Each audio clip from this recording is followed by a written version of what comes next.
Okay.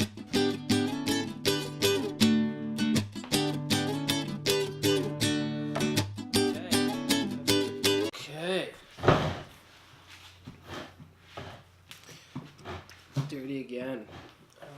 Okay, February 27th, just for today. I am tired right now. Okay, February 27th, 2019. Pure motives. Imagine a daily meditation book with this kind of message. When you wake up in the morning, before you rise from your bed, take a moment for reflection. Lie back, gather your thoughts, and consider your plans for the day. One by one, review the motives behind those plans. If your motives are not entirely pure, roll over and go back to sleep. Nonsense, isn't it?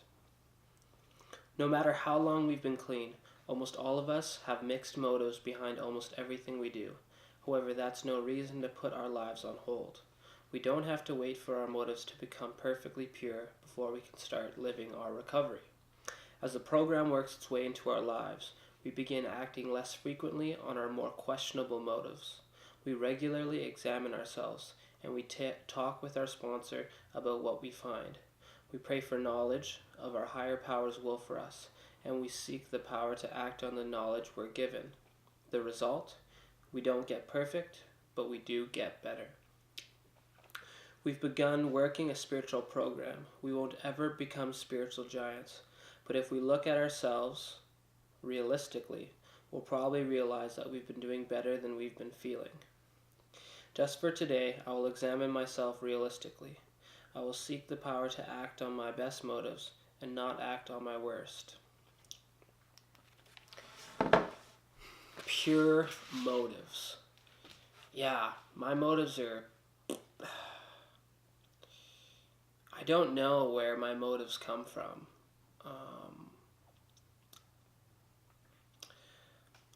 A lot of times, my motivation is so here and there.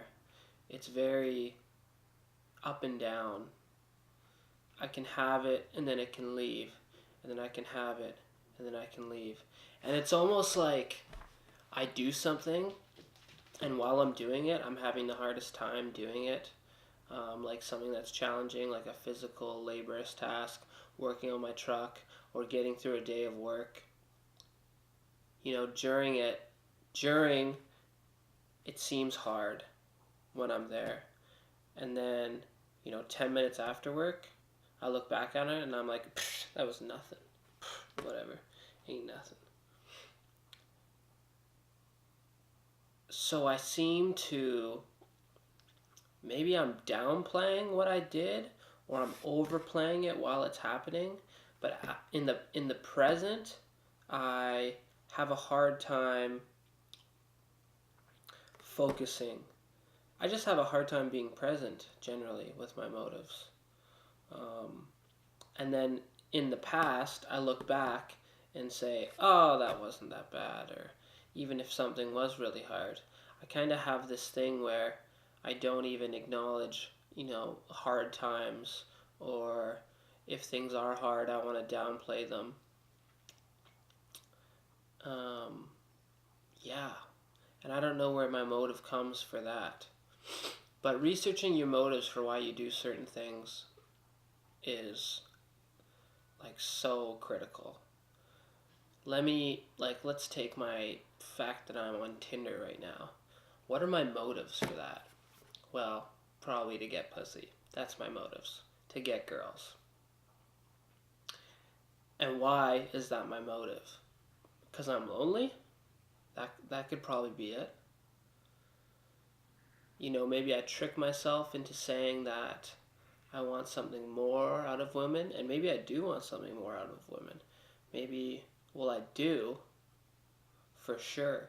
But am I in a place where I'm ready for that? No. But then again, is anyone ever in a place where they're ready for that? It's kind of like one of those things where people say they're not ready for kids. And when I hear that, I want to say, yeah, no one is ready for kids when they're in a situation where they're about to have kids. It's like a step up to the challenge, step up to the task situation. It's not a like, okay, we're going to lay down like everything and then when we're ready, we'll have kids. That probably works like 0.05% of the time. But people have kids and they do pretty well with them generally. So when you have motives that you know are bad, self-destructive motives are big for me.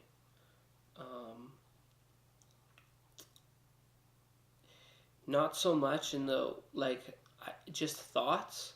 I used to have cravings to do bad, to self-destruct, to hurt my recovery, and sometimes I would follow through on those thoughts and those cravings. Other times I would keep them at bay. Now I still have some of those thoughts, but I know that they're wrong, and I can investigate them when they come to me. And it makes it easier for me to get past those motives, those negative motives, those bad motives, the motives that are telling you to, oh fuck, you don't need to show up to work tomorrow, or the motives that are telling you to, oh, just, start up smoking, who cares, whatever, who wants to live to, 80 anyways, or the motives that are like, don't follow through with your commitments, Like I had a strong motivation today to not even like shoot this because I was like so tired from work. And so I'm like, ugh, do I have to do this video? I said I was going to do it for a year. But yeah, sometimes it's just not going to feel good to... Your motives are going to want to push you towards comfort. And you have to stick to your commitments. That's just what successful people do, what clean people do, what people who live a life that they want to live, that's what they do. And when you first start down that road, it's so filled with stuff you don't want to do because you've been neglecting that for a long time. So you have a long period of time, a period which I am in right now, where I have a lot of things that I don't want to do every day. But if you do that for long enough, you'll get to a place where you can find a lot more. Your motives will change into positive ones eventually. And that's the key, to keep the negative emotions, the negative motives at bay long enough and push through to the positive motives. And then eventually you will start to have natural motives for those positive things. But, it's really hard at the start. It's not easy. So start small and then get bigger. But hey, I'm happy that I'm clean today, and I hope you are too. If you like to party and do drugs and shit, that's cool. That's your decision. I'm not like ever trying to judge anybody like that. For me, I can't handle it. I'm not a person that can drink successfully or use successfully. I'm an addict. So yeah, thanks for tuning in, and I hope you enjoyed this talk, and yeah, I'll see you tomorrow. Heavy Brown, out.